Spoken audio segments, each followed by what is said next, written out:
Welcome প্রিয় দর্শক। বাংলা সিনেমার নামকরা তারকা অভিনেতা মনোয়ার হোসেন ডিপজল এবার গুরুতর অসুস্থ হয়ে হাসপাতালে ভর্তি হয়েছেন। তার অসুস্থতায় দোয়া চাওয়া হয়েছে সবার কাছে। তাই তো ডিপজলের অসুস্থতায় কেঁদে কেঁদে একে বললেন শাকিব খান। বন্ধুরা, পুরো খবরটি বিস্তারিত জানতে চ্যানেলটি সাবস্ক্রাইব করে ভিডিওটি না টেনে শেষ পর্যন্ত দেখতে থাকুন। ঢাকাই চলচ্চিত্রের মুভি লর্ড ও দানবীর খ্যাত অভিনেতা মনোয়ার হোসেন ডিপজল বর্তমানে পালন করছেন বাংলাদেশ চলচ্চিত্র শিল্পী সমিতির সাধারণ সম্পাদকের দায়িত্ব। তবে এই অভিনেতা বেশ অনেকদিন যাবৎ বাম চোখের সমস্যায় ভুগছেন। শিগগির উন্নত চিকিৎসার জন্য যাবেন দেশের বাইরে।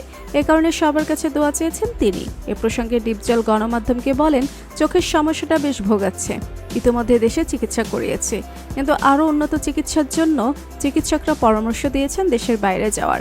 তাই সিদ্ধান্ত নিয়েছি আগামী সপ্তাহের দিকে সিঙ্গাপুর যাব। তিনি আরও বলেন, আমি আমার ভক্ত, দর্শক ও দেশবাসীর কাছে সুস্থতার জন্য দোয়া চাই, যাতে পুরোপুরি সুস্থ হতে পারে।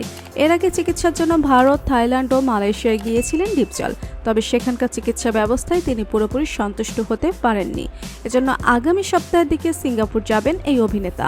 কথা আছে চিকিৎসা শেষে দেশে ফিরবেন চলতি মাসেই। এদিকে ডিপজলের অসুস্থতা নিয়ে একটি সাক্ষাৎকারে শাকিব খান বলেন, ডিপজল ভাই আমাদের অভিভাবক, আমাদের ইন্ডাস্ট্রির রত্ন। তিনি বেশ অনেকদিন যাবৎ অসুস্থ, তারপরও দায়িত্ব পালন করে যাচ্ছেন।